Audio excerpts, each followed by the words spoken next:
Everything rises and falls on leadership. The ability to lead well is fueled by living your cause and purpose. This podcast will equip you with the tools to do just that. Live and lead with cause and purpose. And now, author of the book, The Anatomy of Leadership, and our host, Chris Comeaux. Hello and welcome to today's episode of The Anatomy of Leadership. I'm excited. Rita Numerof is with us today. She is the co-founder and president of Numerof Associates. Welcome, Rita. Good to have you. Good to be here, Chris. I'm going to read from your bio, Rita. Rita is an internationally recognized consultant. She's an author with over 30 years of experience in the field of strategy, development, and execution, business model design, and market analysis. Her work across the entire healthcare spectrum gives her a unique perspective on the challenges of pharmaceutical and medical device manufacturers, healthcare delivery institutions, payers, physicians, suppliers. In other words, the whole value chain.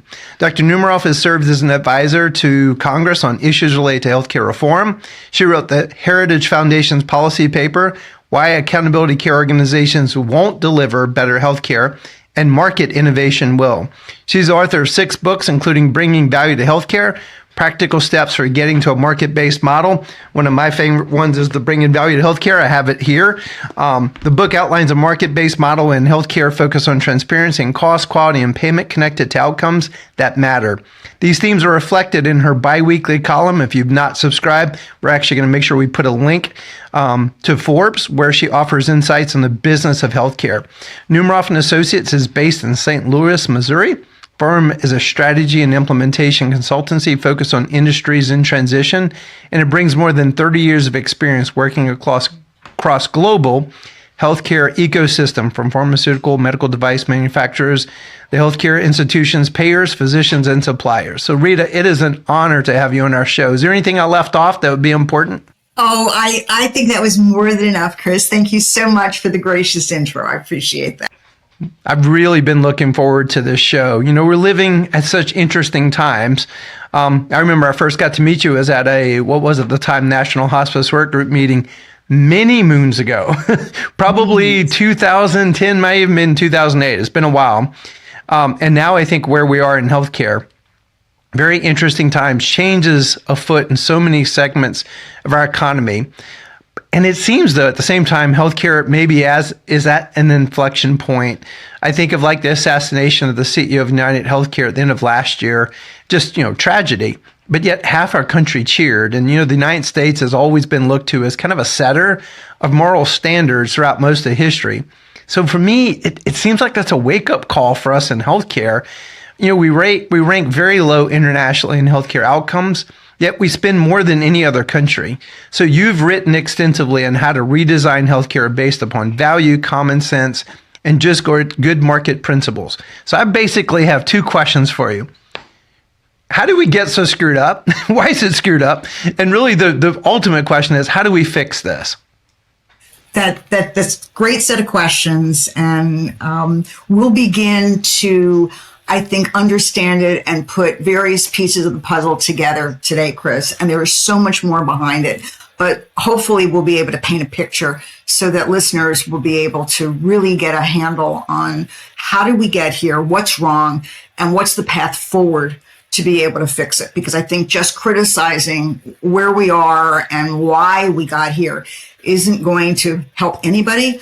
But if we don't understand what the journey has been that we've been on, where we got sidetracked, and how we need to get back on a main road, we're not going to be able to get to a different future. And we all desperately need that.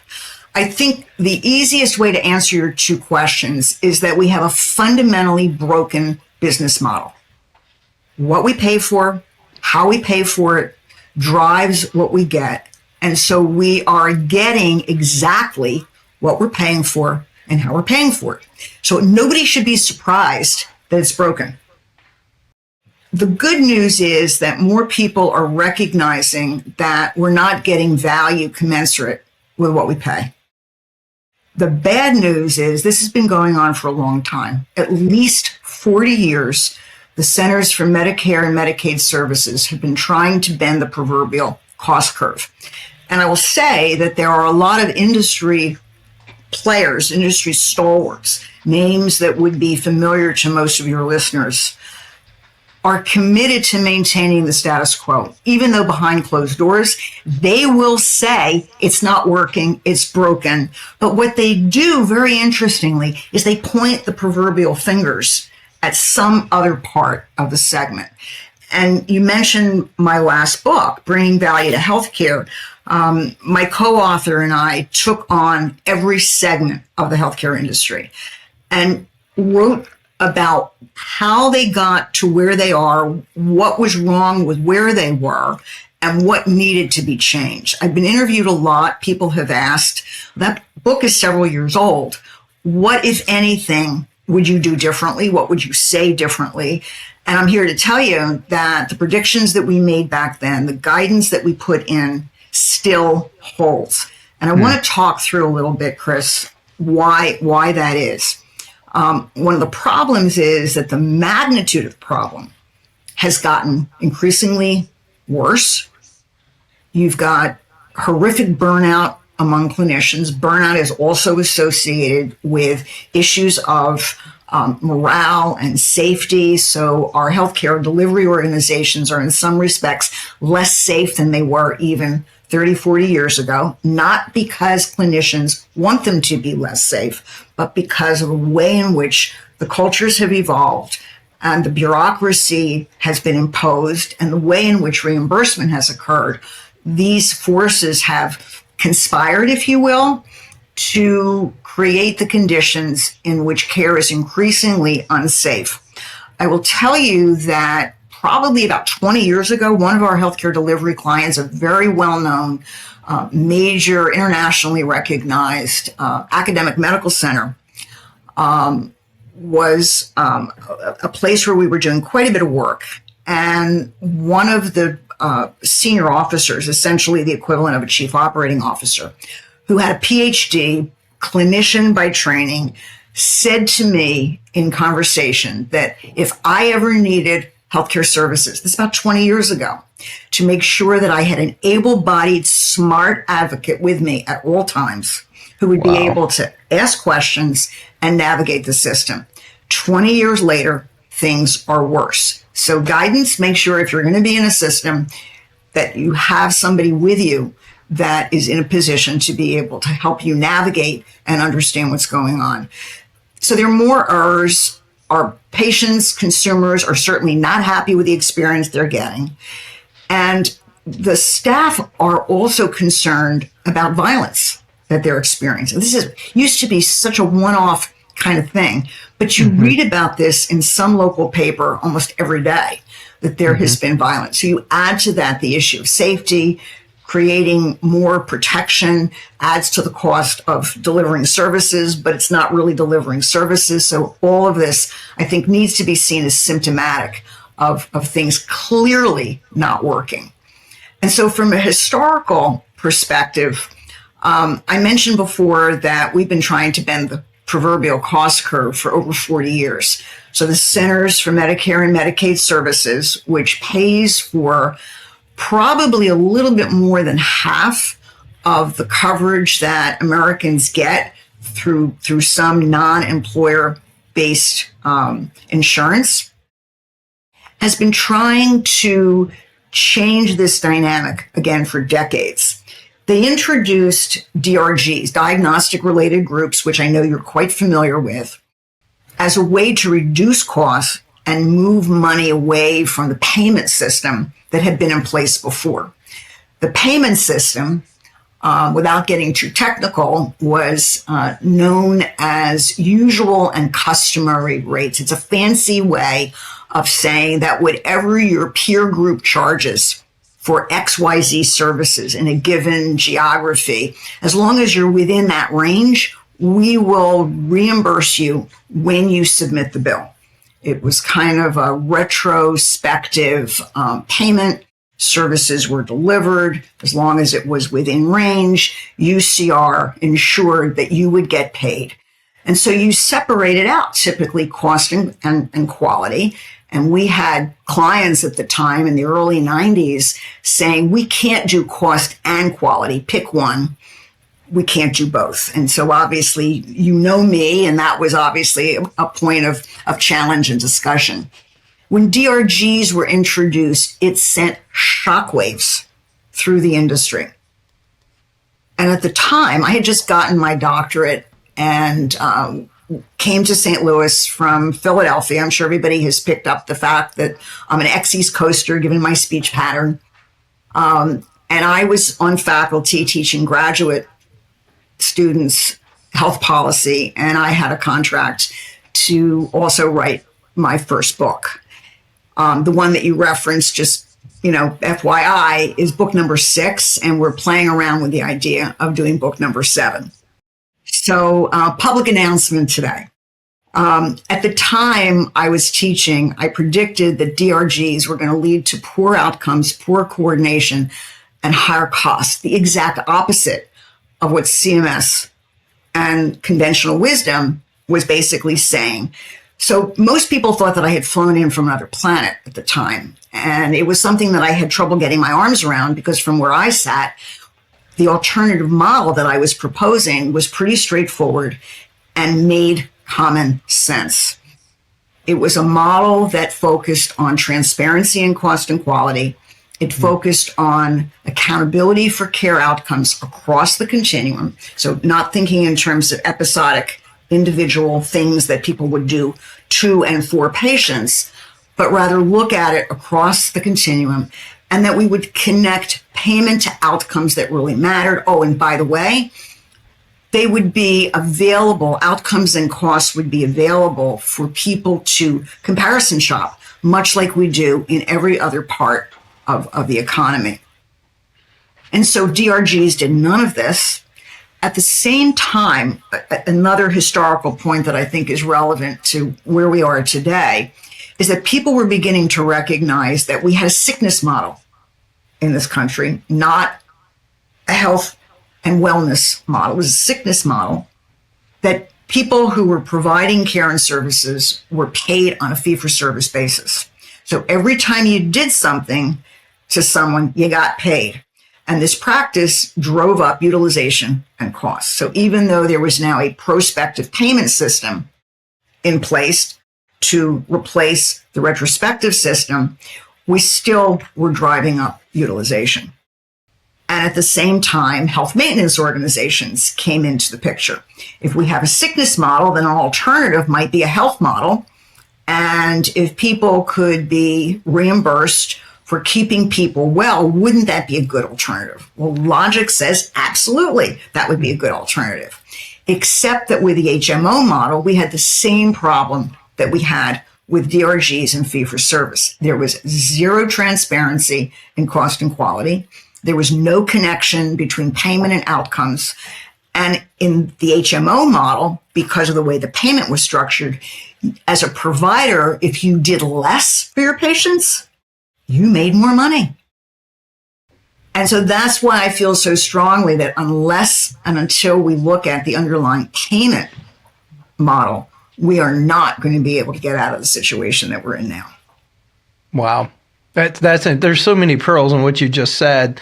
There's several quotes that are just maybe a way to just put a pin. I just came across, I'm always kind of a history buff, Rita. I knew Eisenhower always said, be aware of the military industrial complex of people who will make war because war is profitable. But he also warned us against the healthcare industrial complex, the people who will be glad to have you sick because they make money the sicker you are, because it's a very perverse system. Totally. And then also there's another quote I actually use frequently, is that every system is perfectly designed, wink, wink. It's kind of a smart ass way of saying perfectly designed to produce the results it produces. Exactly. We're on the same page, Chris. Yeah. So how do we fix it? So not by going back to the government to do more. I think that they have brought us to the situation that we're in now. And we need more people to understand what the underlying issues are that you and I have been talking about. And I think that armed with information, Chris, people can begin to take action on their own behalf. I think that having broad-based consumer, patient business people across all walks of life and all industries across this nation being increasingly aware and sharing with a common voice that what we have isn't working and there is an alternative, and it's going to be less expensive, more responsive, and it is there for us to take advantage of if we demand it. The power of the government shouldn't be understated. I think they do have a role to play in this. Don't forget, they pay for about 50% of the care that's delivered in this country. And what they've done is to try to bend the cost curve by continually squeezing and putting pressure and reducing reimbursement and creating complexities and more bureaucracy. We've done studies in different organizations, and we've come up with numbers that are somewhere between 30 and 40% of the time that is spent by clinicians and other administrators we can look at separately is devoted to administrivia, not care delivery, but administrivia. And the more that individual physicians and nurses and other clinicians are fed up in their individual practices, you see them running for the so-called safety of employment, or they're getting out of the business altogether and retiring. So at the very point where we're seeing an aging population, often because of the miracles of modern medicine, which is a good thing, we're also experiencing fewer responsive delivery systems and fewer responsive clinicians, which is very concerning because those numbers are going in the wrong directions. The last Trump administration put in place several measures to force, and I'm using the word force by design, to force transparency in cost and quality. And essentially the idea was that we would take the top 300 shoppable procedures. So we're not talking here about somebody gets hit in a crossing the road or gets run over going north on 95. We're talking about a shoppable service, and that these procedures would be posted by insurer in a standard format that would be easily accessible by everyone all over the country as a starting point. They did not take on the issue of quality, which is the other half of this equation, I feel really strongly about. And the assumption was that we would have a bevy of code writers who would see this as a entrepreneurial opportunity to get code written so that hospitals would be able to post these 300 shoppable services and begin to put in place the systems and data that would be user-friendly, consumer-friendly, again, standardized format, kind of like what we have with cars, what we have with refrigerators. This is not rocket science. And so what's been interesting is that the hospitals, led by the AHA, the American Hospital Association, fought this effort all the way to the Supreme Court. And they lost. The Supreme Court ruled in favor of the administration.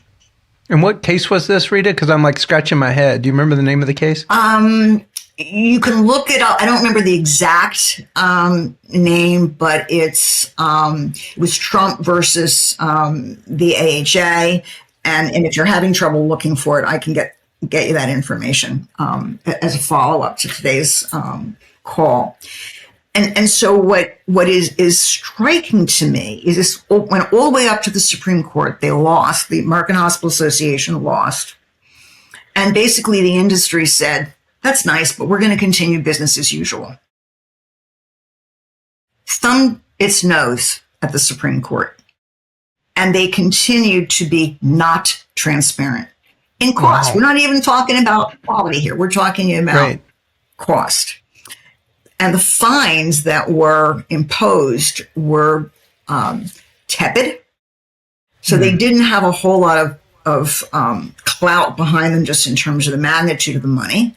And what's more problematic is the extent to which the last administration held these institutions accountable, even for the paltry sums that were assigned for each infraction of the rule, basically didn't happen. So you had non-enforcement of a rule that was put in place that was supported by the Supreme Court.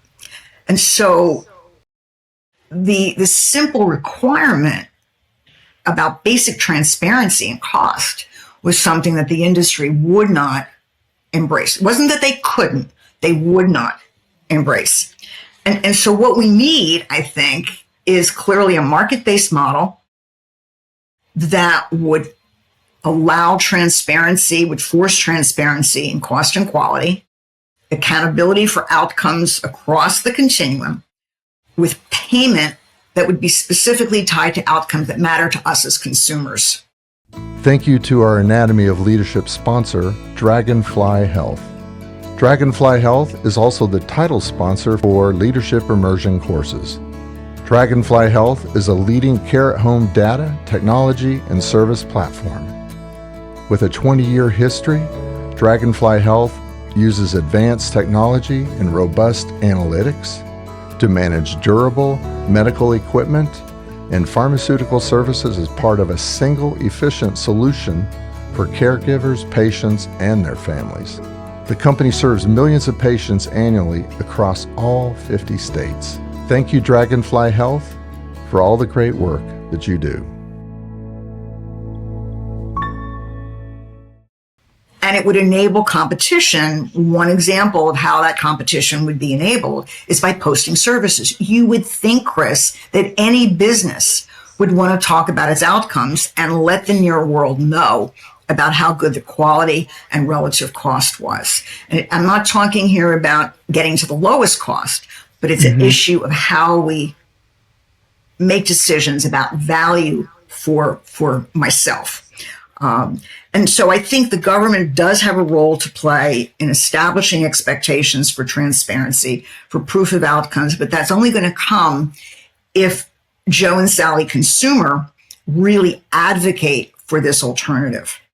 But for the most part, as I mentioned before, bureaucracy has just added enormous burden, non-value add, and has really destroyed innovation and access. Related to this, we need to be thinking about site neutral payments, another thing that the administration has put in place that the industry has fought. And why?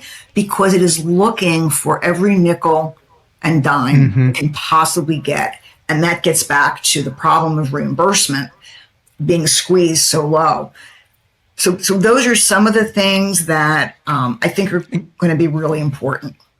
On that site neutral reimbursement, so I'm going to take a shot at it. You correct me if I'm wrong. Sure. So like, for instance, you could take, if I'm under a healthcare system, I could get a much higher reimbursement compared to, like, say, an imaging center that's under a healthcare system versus an independent imaging center that's out in the community. Same service. It just happens that one gets because it's part of this site. Is that it, or would you say it differently? Yeah, I think that's a really good description. So imagine I'm going to the Comeaux clinic, and last week you were acquired by ABC Healthcare System.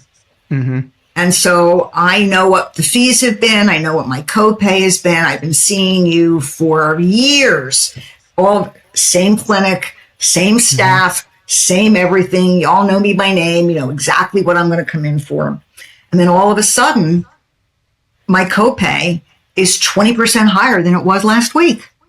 And I ask you, why is that, Chris? What's changed? And I said, well, we're no longer an independent standalone facility. We're now part of ABC Healthcare System, and they are now able, in quotes, to charge a facility fee, which of course they do. You haven't moved.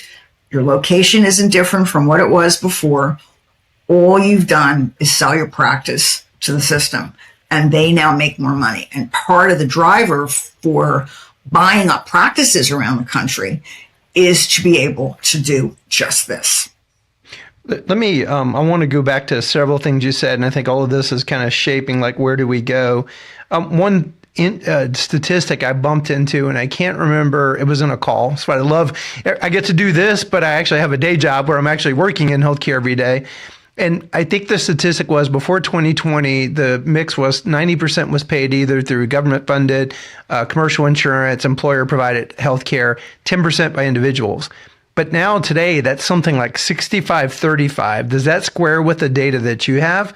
That kind of blew me away. And I think it's through high deductible plans, HSAs, FSAs, that much is coming out of people's pockets for healthcare, which I think is a trend in the direction of what you're poking on. Because historically, as Americans, when I was the CEO of Four Seasons, we launched the company to retrofit people's homes to stay in the homes. Mm-hmm. Brilliant idea, too early, because people were not prepared to make those investments themselves. They kind of, people paying directly for things related to their health and healthcare and well-being. I think it was early. And this was probably, 2008, maybe 2009. But now it feels like it's headed more in that direction. So do you want to respond? Sure. There are a number of things there that I think we can unpack. One is the issue of care in the home. I am a proponent of being able to have people receive services at the place where they are, wherever that might be, bringing services to them. So the notion of being able to use technology, which wasn't here 20 years ago, but being able to use technology to make it more convenient to people to be able to stay in their home is a good thing. We should all want that. And if we had a very different payment system, then there'd be a willingness on the part of healthcare systems, as an example, to invest in this new technology, to make it available, because that would add to their competitive position. They're more convenient. They get the same outcomes. You don't have to stand in line. You don't have to go through a bureaucratic labyrinth of confusing hallways that's not set up to be patient, consumer friendly, and so forth. So the idea of using technology to bring care and services closer to where people are makes a ton of sense. That's one separate domain, okay? New companies that are trying to bring real innovation, Chris, in a wide range of therapeutic areas are having a lot of difficulty bringing their products to market because healthcare systems that might be the adopters of this don't want to spend the additional money. And they have a vested interest, as we said before, to keep their beds filled and their offices filled to bring people back into the edifices that have been built over years. Yeah. And by the way, these organizations don't pay taxes. They are considered nonprofit for the general good and welfare, going back to laws that were put in place years and years and years ago. So the other piece that you were talking about had to do with not just the payment for these things and the use of the technology, but where it gets used again. The notion of site-neutral payment would allow new technology, which would improve efficiency, to get the healthcare institutions to actually make more money because they could deliver the same services in a much lower cost structure. But because we don't have that in the system today, you've got these headwinds against real innovation. And this can all be fixed. This is not rocket science. Good employers know that health benefits can make or break your business. But while employers are looking out for their employees' best interest, who is looking out for theirs? Sona Benefits is an independent pharmacy benefit manager who partners with employers to optimize their pharmacy benefits while supporting their business goals. But by offering no-spread pricing, contract guaranteed rebates, and the Sona Max program, clients are regularly able to save 20% to 35% off their total drug spend. The result? Pharmacy benefits that improve employees' well-being and employers' bottom line. But do you also think that the customers, the users of healthcare at the place where we're okay more and more paying for it? Because isn't part of the problem is it's not really free market when the customer itself is not directly paying. Like I'm paying through a third party payer for a service, I'm removed from it. And that seems like that's been part of the problem. It's a major part of the problem. I want everything that's available if it's free. If it's free. If I'm not paying for it. And this goes back, interestingly, to government intervention. It goes back to World War II. And what happened back then was that the government did not want employers to increase people's salaries during the war. They wanted to keep them flat.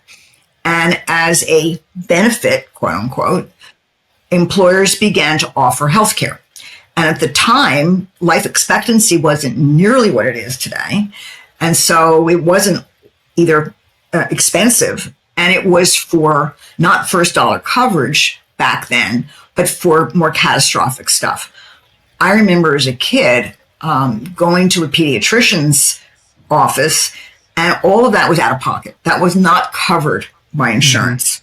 And so one of the things that the government has tried to do, again, to bend the cost curve, is to say, consumer, you need to have skin in the game. And we're going to move to high deductible health plans if you were an employer, for example. And the government has done that as well with various kinds of copays, which have gone up and up and up. And if you think about this in contrast to other industries, typically you get more and more technology at less and less cost. Moore's law. In healthcare, it doesn't work like that. And part of it is the misalignment of incentives and how we pay for things. What about the uninsured problem? So we had T.R. Reid on our podcast. He went research healthcare systems all over the world. And, this debate about, but healthcare is a fundamental right. So if you end up with a large part of the population that's just uninsured, how do you fix that issue? Are you saying, hey, free market will fix it, just like, we don't guarantee everybody has a TV or a cell phone, but yet people figure out how to make that work within whatever budget they have? I think it's problematic when we look to other countries for solutions here. We are a very unique and diverse country for all the good and some would say for all the ill. And so the system that we have today really is not a market-based system. If we really had a market-based, it's a government overlay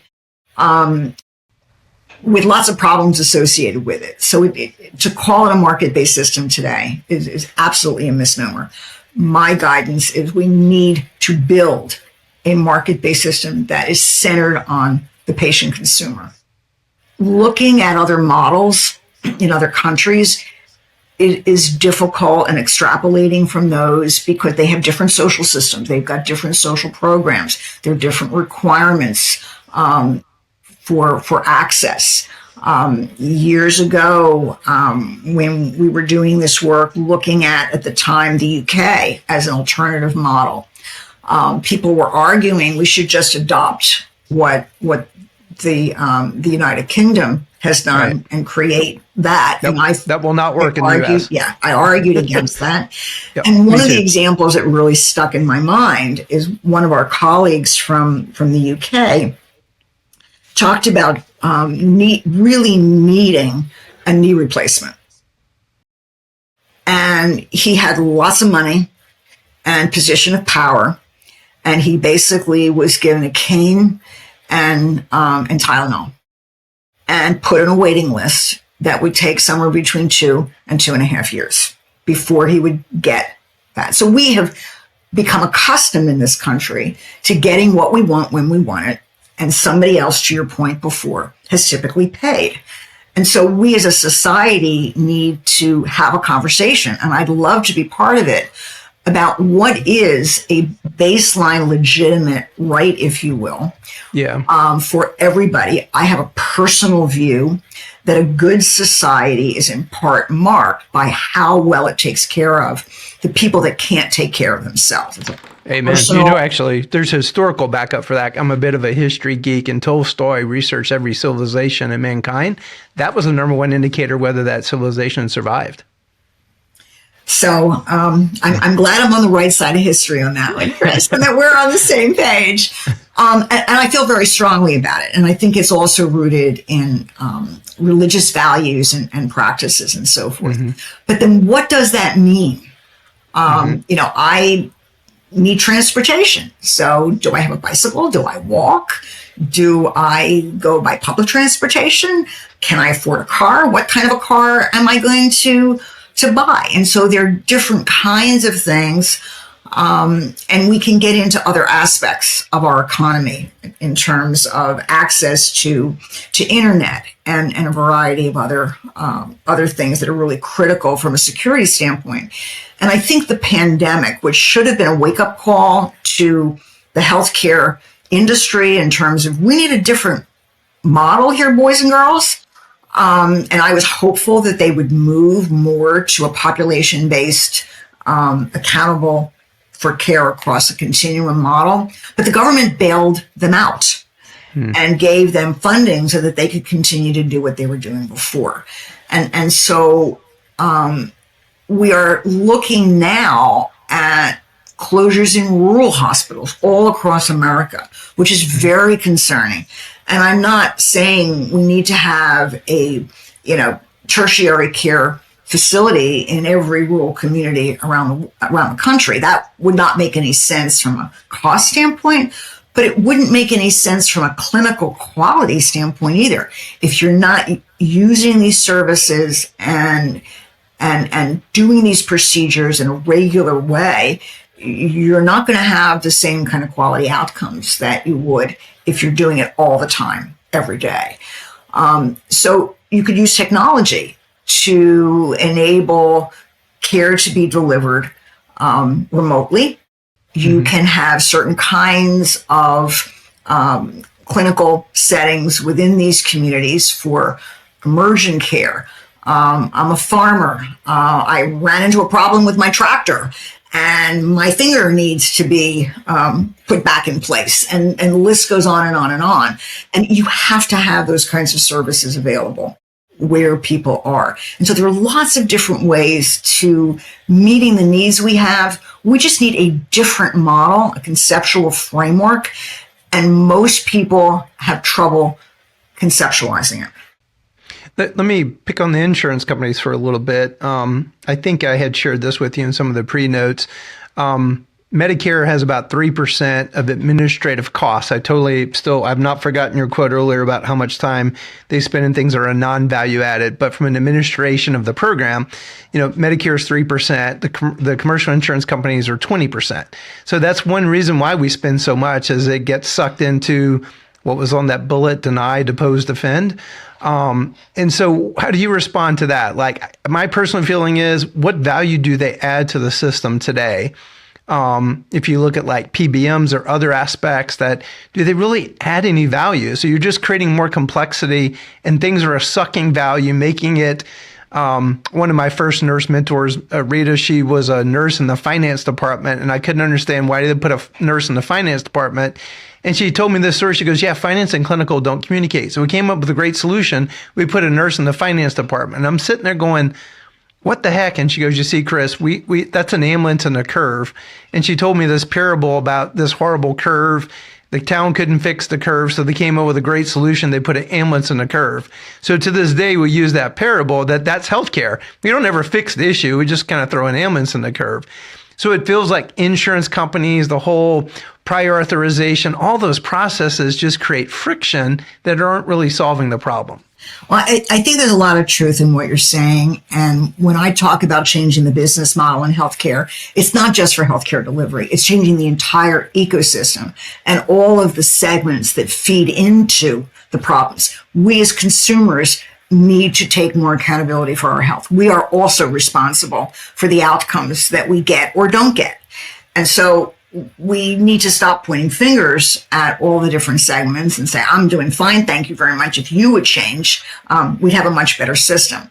It really has to be a comprehensive, integrated redefinition of who's doing what and changing the underlying payment. We have enough money to provide the level of care we need to for people in this country. We're just going about it. It's just misallocated. It's not effective. And so I think your point about the value add and the problem of insurance companies, you're not alone in this. And the example of Brian Thompson's horrific killing is just an illustration of how crazy and how far things have come. And my concern even more is the applause that Mangione got on the back end of that. The insurers since 2010, and don't forget, they were the segment that actually got the vote over the finish line to be able to pass the Affordable Care Act. I did not know that. Yeah, it was really close. I was watching it very carefully, and I wasn't making any bets. It could go one way or the other. And there was an announcement that one of the major insurers in California had just upped their rates 39 or 43%, just some crazy number over the year before. Number actually turned out not to be correct, but it was enough to say we need to pass this. Of course, we hadn't read the bill yet, but we need to pass this bill to be able to control, so to speak, the insurers, because that was at the time the segment that everybody loved to hate. Well, fast forward 15 years, they've moved into other lines of business to ensure their continued growth. They've got to be concerned about MLR, medical loss ratios, and knowing that the insurance side wasn't going to continue to be profitable, the three mega insurers have each developed a slightly different business model to ensure their profitability and continued growth going forward. The FTC and Congress have finally said, you know what, maybe we should be looking at all this consolidation, and hopefully all the consolidation that's transpired also on the healthcare delivery side, and take a look at the value, in fact, that they do bring. And as part of my view of a different model, this has to be part of what we scrutinize. How we use insurance has been perverted from how it's used in other sectors. You wouldn't fill your car with your car insurance. Right. You pay out of pocket for that. But every little thing that we do from a healthcare delivery standpoint, we somehow want to use our insurance as though we're not somehow paying for it on the back end with those co-pays and increased premiums, and the list goes on. So they are under pressure. How this is going to evolve under the current administration, I've got some ideas, but I think we need to see it unfold a little bit more. They have been incentive to scrutinize payments as an antidote, if you will, to the upcoding and upcharging on the delivery side. And they have supported not the consumer member, but historically their customer has been the employer, the commercial employer. And so they have acknowledged more recently the burden of prior authorization, which is a good thing. It took them too long, but it's a good thing. And some are introducing programs that will allow certain clinicians who pass certain thresholds would be able to bypass prior authorization. And here again, I think more consumer voice will help to drive and accelerate that. Can I ask, so two things occurred to me, Rita, listening to you, and I think you were the first one to say that, and I'm like, oh my gosh, that just sticks in my brain. Thinking about health insurance like I think about automobile insurance. So my automobile insurance is really for catastrophe situations. Repositioning that, I think most Americans would get that. So that is a brilliant way of going, hey, if we look at it that way, it's more for catastrophic situations, which is interesting because in my own personal family, we've moved more to a high deductible plan. So in many respects, and then I'm putting my money in an HSA, which I get to deduct pre-tax, and I actually don't lose it from year to year. Right. So, and it may have been a conversation through you, but this is the first year I'm kind of moving in that direction. And I go, that makes a whole lot of sense to me. Philosophically, I'm taking care of myself. My family's taking care of ourselves. That's much better kind of alignment kind of across the thing. So that's just one thing that occurs to me listening to you. I think, I might be wrong, but I've seen some early data. I wonder if we're not going to find ourselves in that exact situation during 2010. A lot of the early renewals, because healthcare costs are going to the roof again, we're going to get all those renewals later this year. Is that going to be an interesting opening again to go, we got to do something about this? Do you get a sense of the same thing, or am I overreading some of the data? I think there's going to be more pressure to do something about it. We're doing some work in our firm to get coalitions together, very selectively, very focused, individual leaders, to test out some ideas that would support a fundamentally different business model. I think it would be hugely problematic to go about making changes legislatively and otherwise that are more band-aids, and that we continue to play whack-a-mole. We've got to have holistic systemic solutions. And I think using the broad dissatisfaction with the status quo and creating real teeth and clarity about an alternative model that really does reflect the market-based principles that you and I are talking about is the solution. And if we don't get there soon, I'm concerned things will get even worse. I wonder too, it wasn't lost upon me, I forgot how you put it earlier, but we have always created constipation of innovation in healthcare. One small example is like the innovation of really having x-rays in physician offices. It has been low cost technology for a long time, but yet, hospitals fight it because of all the capital costs they've put into their own infrastructure. So you go multiple examples where we have literally created constipation of innovation. But I wonder, AI is moving at such a breakneck pace. And at some point, innovation, we can look throughout history, always seems to create like this inflection point. So I wonder if that's also another thing that's coming to a head that's we got to do it, and you can't fight the innovation anymore. So I don't know if you have a comment about that. So I think that fighting innovation, if I don't get a fee-for-service payment, is kind of built into the DNA right now of a lot of executives in healthcare delivery. And many of them are hanging on for dear life in terms of the margins that they're not making. It is a very difficult business. There are so many things that need to be addressed. And at the same time, we as a nation need to have a reliable healthcare system. The issue of technology is an interesting one. In most organizations, Chris, companies across industries, leading companies have invested in technology to improve efficiency and effectiveness, right? I want to be able to lower my overhead costs, get the product out the door in a more reliable, efficient way. Sometimes that's meant loss of individual jobs. Sometimes it's meant repurposing. Sometimes it's supported, greater growth.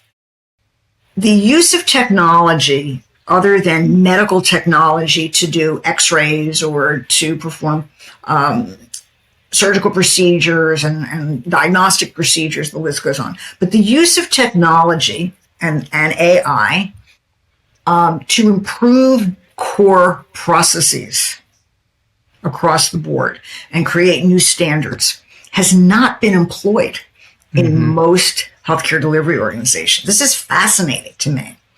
So if they haven't done that, what have they used technology for? Well, when tech was introduced at an organizational level, it's interesting, you mentioned finance before in healthcare. It was introduced in the electronic health record, not to improve the patient experience, not to improve outcomes, not to improve the workflow of clinicians. It was designed to improve payment. Produce a result it produces. Exactly. And so if we are focused on maximizing payment in the current model and we have all of this investment in the status quo, I am concerned that, like the innovation you tried to bring to market years ago, that the use of that will be stymied because the fundamental model hasn't been changed. And until we address that, I think we're still going to fight innovation.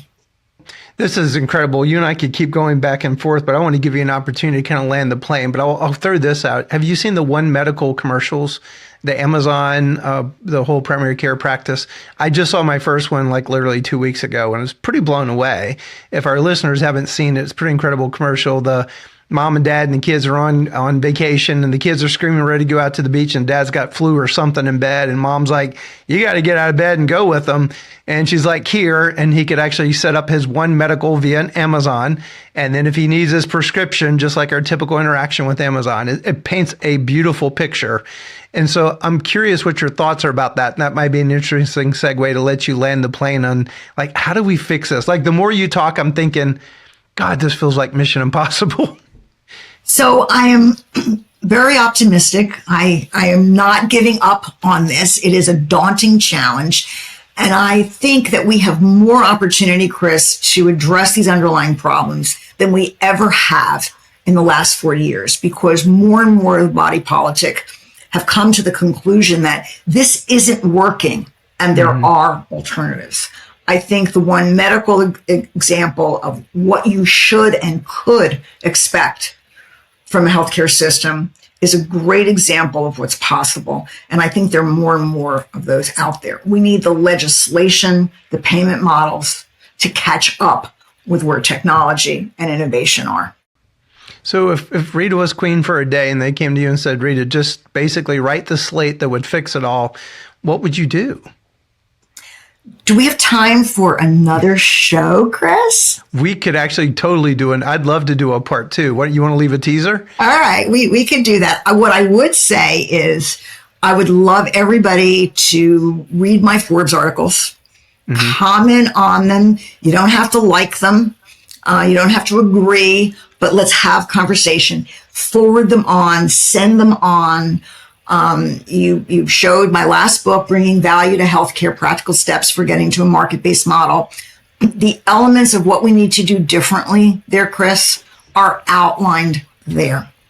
Okay. We have a solution, we're working on a blueprint, and we're getting key people in coalitions to begin to understand it in the same way and to stop piecemeal solutions. All right. Well, what we're going to do, we're going to include a link to those Forbes in the extra show notes so folks can actually go to it. I actually signed up after you and I reconnected. And so we're going to connect with your team and we're going to get you booked for a part 2, maybe shoot for summertime airing somewhere along those lines. How's that sound? Sounds good. It was a pleasure, Chris. It's always a pleasure to be around you. You make me think, you push my thinking, and I always learn something new. So I so appreciate you. So to our listeners, at the end of each episode, we share a quote, a visual, possibly might create a brain bookmark, a thought prodder about our podcast subjects to further your learning and growth and thereby your leadership. What we're going for is like a brain tattoo. Be sure to subscribe to our channel, The Anatomy of Leadership, so you don't miss an episode. Be sure to check out the book, The Anatomy of Leadership, on Amazon. Tell your friends, families, and coworkers about it. And maybe even more importantly, this podcast, The Anatomy of Leadership. You know, it's easy to rail against the world, be frustrated by things. Let's be the change we wish to see in the world. And gosh, healthcare is a critical part of our lives, and also where we spend a whole bunch of our economy goes towards healthcare. So thanks for listening to The Anatomy of Leadership, and here's our brain bookmark to close today's show. Unless and until we look at the underlying payment model, we are not going to be able to get out of the situation we are in. By Rita Numerof.